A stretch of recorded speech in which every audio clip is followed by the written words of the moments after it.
Y estamos de regreso en Voces de Nuestra Gente y vamos a hablar de un tema bastante interesante que tiene que ver con los deberes de los hijos para con sus padres. Aquí está, tome nota.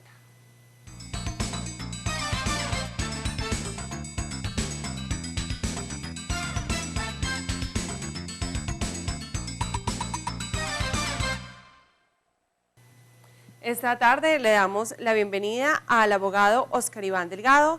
Él es asesor del Centro de Conciliación de la Universidad Cooperativa de Colombia, sede Pasto. Muy buenas tardes, bienvenido.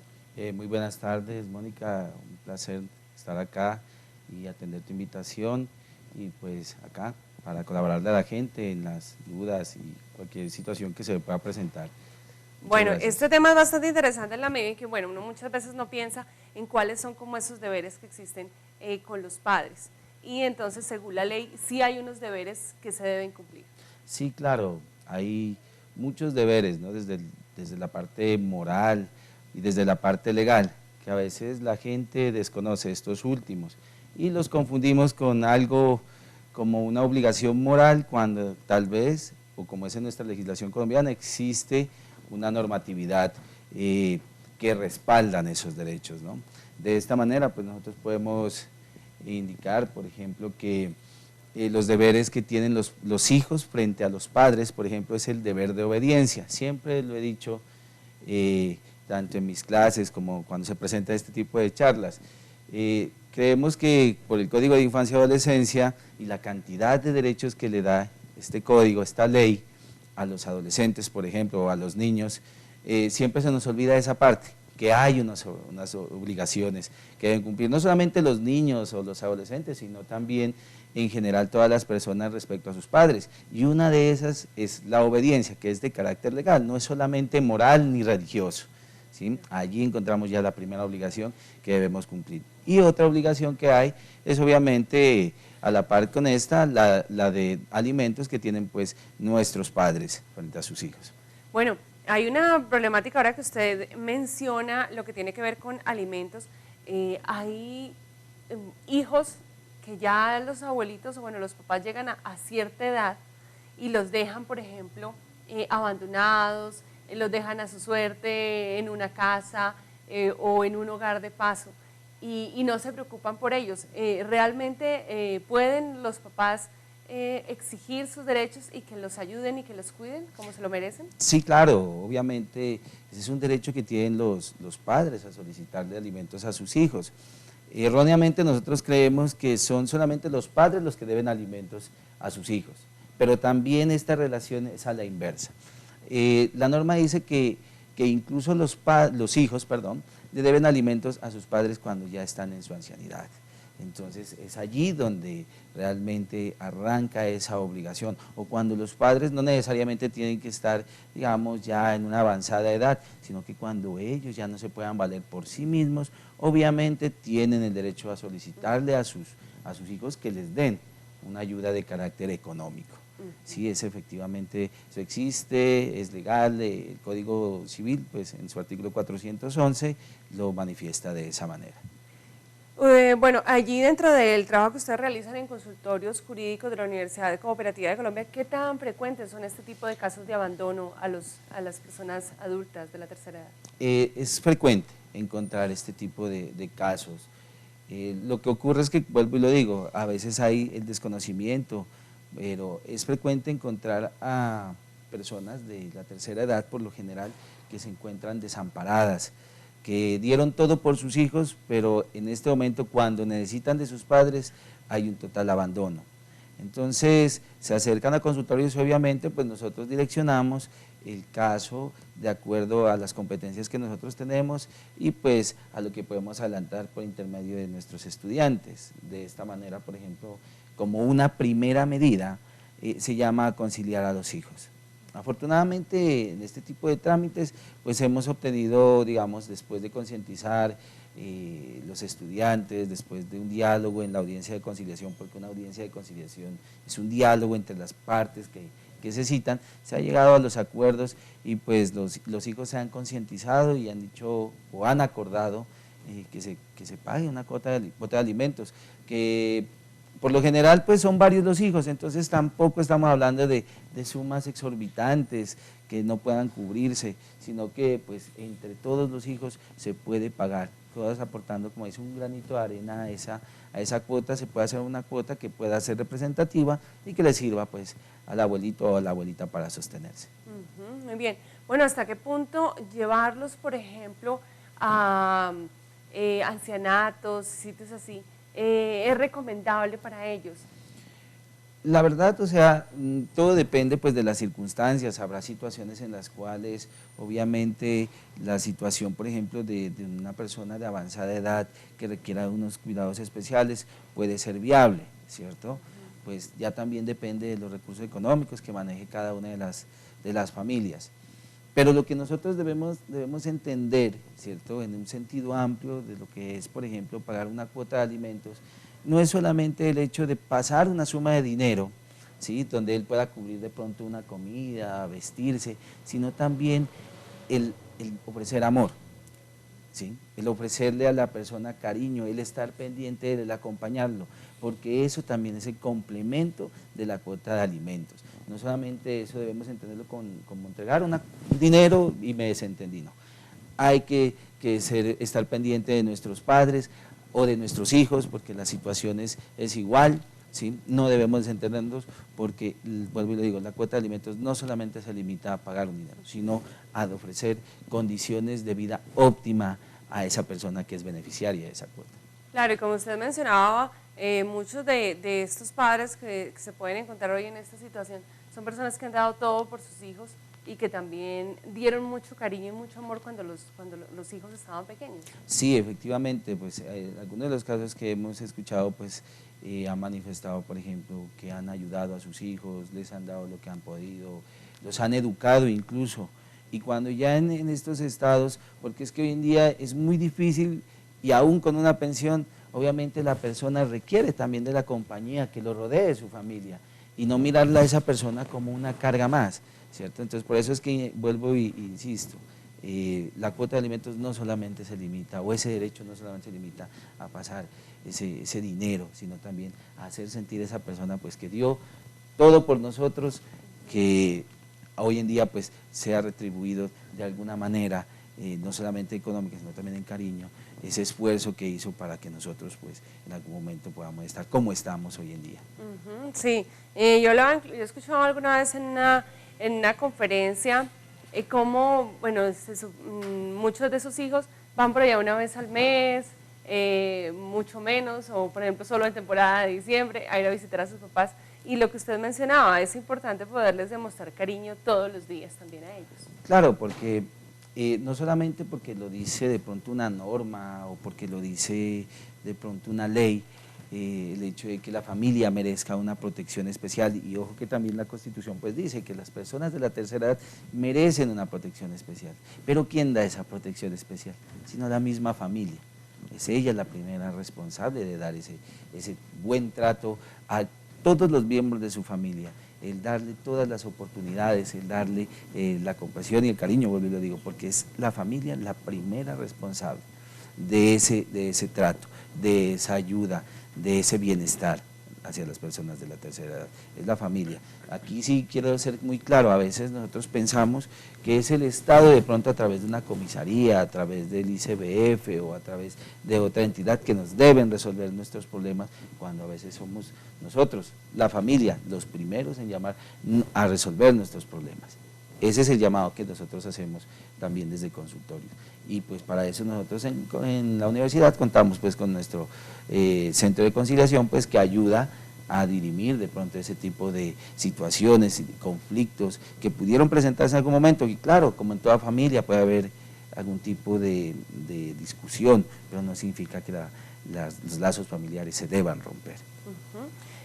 Doctor Oscar, no sé hasta qué punto, me gustaría que usted nos comentara, influye por ejemplo ahora en que sean repetitivos estos casos de violencia contra los padres también en muchas ocasiones. Sí, obviamente esto influye mucho, ¿no? Desafortunadamente estos casos cuando hay violencia, y digamos violencia intrafamiliar, porque es que siempre hay esa, nosotros cuando nos hablan de violencia pensamos, es el esposo y la mujer, ¿cierto? Siempre nosotros lo miramos desde esa perspectiva, pero no miramos que a veces la violencia se puede dar incluso de los hijos hacia los padres, y es muy difícil de detectar. La primera situación, pues obviamente porque los padres, como vuelvo y le digo, dan todo por sus hijos, ir y denunciar a un hijo porque me agrede, porque de pronto tengo agresiones verbales, físicas, pues para el padre es muy difícil porque dice, voy a colocar en problemas a mi hijo. Y es lo último que espera es eso. Y otra situación que también hace que esto sea muy difícil de detectar es que cuando hay este tipo de violencias, el padre siente que puede ser recriminado, siente que puede ser juzgado, porque de pronto su proyecto familiar está fracasando. Pero no, lo que hay que buscar es ayuda. Entonces sí es repetitivo encontrar también este tipo de situaciones. De hecho, cuando se presenta, por ejemplo, la solicitud de una persona, digamos, de la tercera edad, un adulto mayor pide alimentos, por lo general manifiesta es que no me llevo bien con mis hijos, tuvimos una discusión, pero pues vuelvo y lo digo, ese tipo de situaciones pueden solucionarse.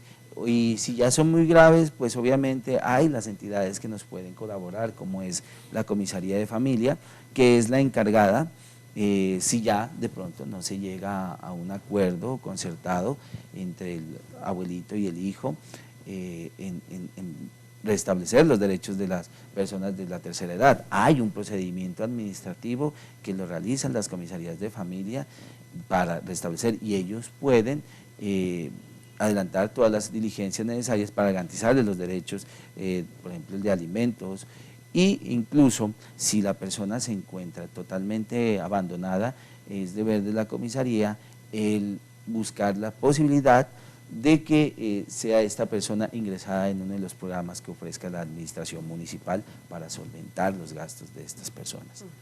Bueno, también hay situaciones en que estos hijos se aprovechan, le quitan la pensión al papá, a los papás, se adueñan de la casa. Bueno, ¿hasta qué punto pueden los padres reclamar o pueden estas personas reclamar sus derechos y decir, bueno, yo estoy todavía vivo y espérese por lo menos a que yo muera para reclamar la herencia? Claro, lo que ocurre es lo siguiente, ¿no? Por lo general ese es un tipo de violencia intrafamiliar de carácter económica. Cuando nosotros le quitan el hijo el dinero a los padres, es claramente violencia intrafamiliar de tipo económico. En este tipo de situaciones lo que se puede hacer es, uno, acudir a la comisaría de familia para que le restablezca sus derechos. Pero es que en este caso, pues como se trata de personas de la tercera edad, hay que tener en cuenta algo que es muy importante.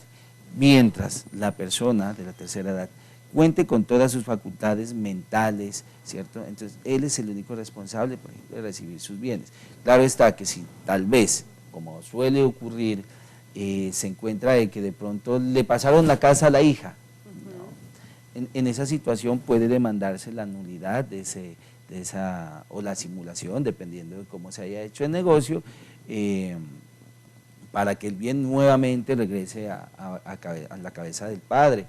O si encontramos que el papá, digamos, ya debido a su ancianidad, de pronto no cuenta con sus facultades mentales ya al 100%, ya de pronto, digamos, se olvida mucho de las cosas, se aprovecha mucho de él. Hay la posibilidad también de declararlo interdicto judicialmente, y la persona que se designe como curadora de él será la encargada de administrar todos los bienes y todos los recursos que él reciba, ya sea por pensiones o por salarios.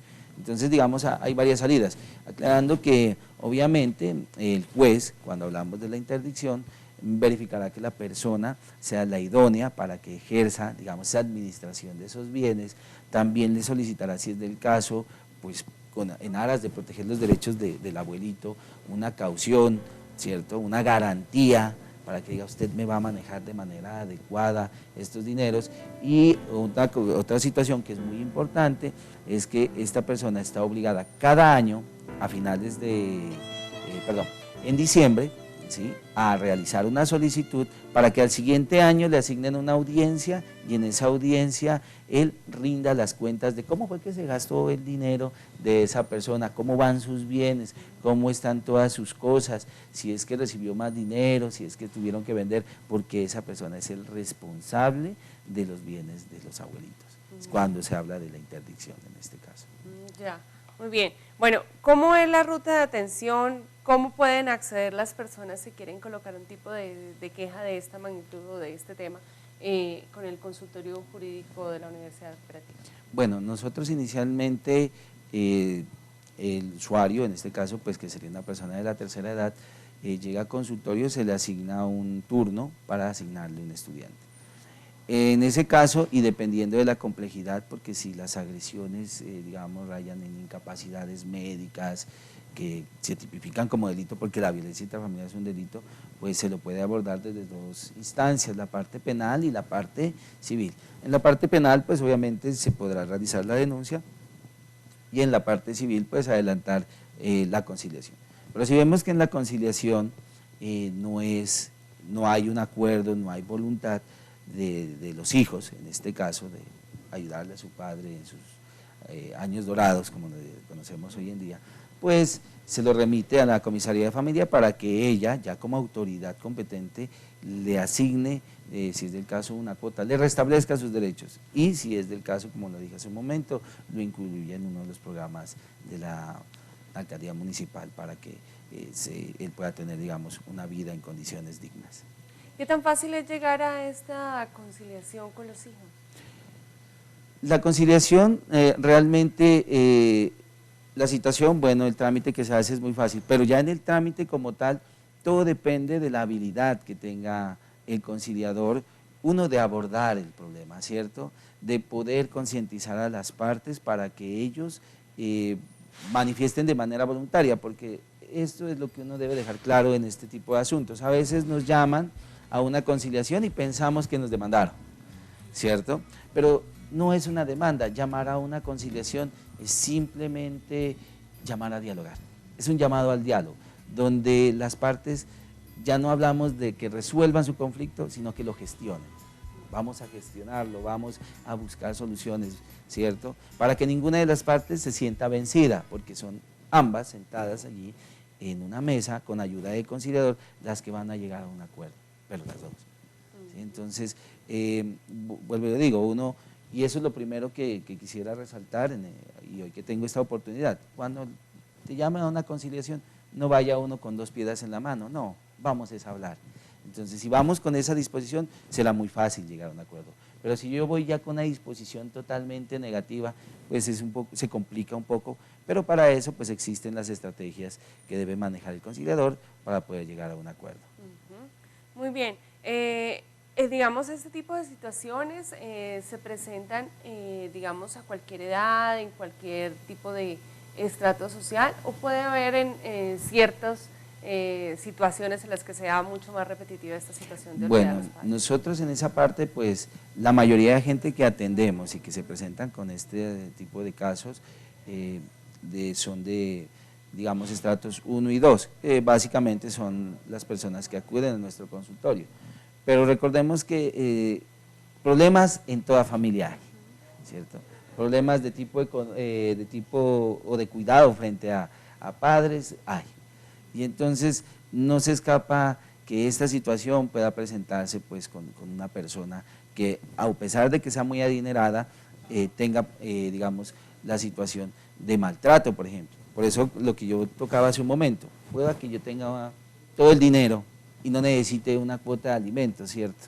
Pero requiero que por lo menos mis hijos me vean, que por lo menos mis hijos me hagan sentir miembro de una familia, que me hagan sentir como ese querido y amado, porque eso también hace parte de una cuota de alimentos y porque es también obviamente la solidaridad que hay entre todos los miembros de la familia.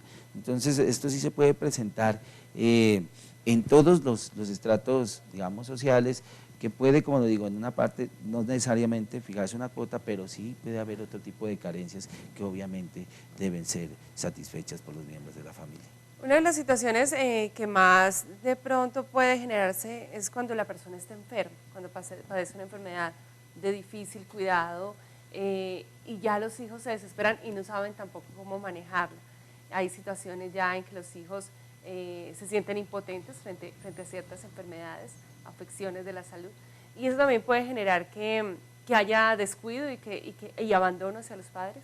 Sí, claro, eso es lo más común, eso es lo más común. Y he conocido aquí casos en los cuales han acudido a la comisaría de familia, han acudido a la defensoría del pueblo, a la personería, a fiscalía, se denuncian unos con otros, entre hermanos, entre tíos, sobrinos, bueno, ¿sí? Pero el problema que uno siempre mira allí, o que he observado en los casos que he conocido, es que a veces la familia cree o piensa que es, por ejemplo, si vamos a la comisaría, usted resuélvame. Pero y la pregunta es, ¿y usted cómo quiere que le resolvamos su problema si el primero llamado es usted? Entonces a veces se les pide, porque en alguna oportunidad participé en una conciliación de este tipo muy problemática, y en esa oportunidad le decía, no, mire, son 5 hermanos, ¿por qué no dan una cuota de 30.000 pesos? Y entonces uno, yo ya tengo mi familia, yo no me alcanza, no me gano sino un mínimo.